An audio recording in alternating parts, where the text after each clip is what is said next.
Research یہ بتاتی ہے کہ کینسر آف بریسٹ کا سب سے بڑا سبب جو ہے دودھ نہ پلانا ہے، اس لیے کہ اللہ تعالیٰ نے ہر عضو کا ایک فنکشن رکھا ہے، آپ فنکشن روک دیں گے اس میں خرابی آئے گی۔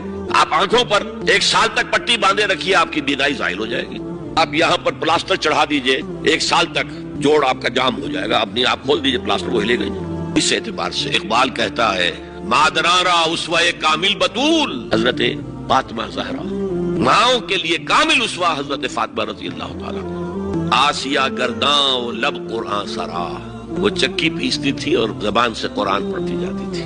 اور میں نے اپنے بچپن میں ایسی خواتین کو دیکھا ہے جو چکی پیس رہی ہیں، قرآن پڑھ رہی ہیں اور چھاتی سے بچہ چمٹا ہوا دودھ پی رہا ہے۔ وہ جو دودھ اس بچے کے حلق میں جا رہا ہے، پیٹ میں جا رہا ہے، اس کی کیا تاثیر ہوگی؟ اے مسلمان عورت، بطول بن جا، زہرا بن جا، اور اس عصر سے پنہا ہو جا، چھپ جا، علیحدہ ہو جا، تاکہ تیرے آغوش میں حسین جیسا بچہ پیدا ہو۔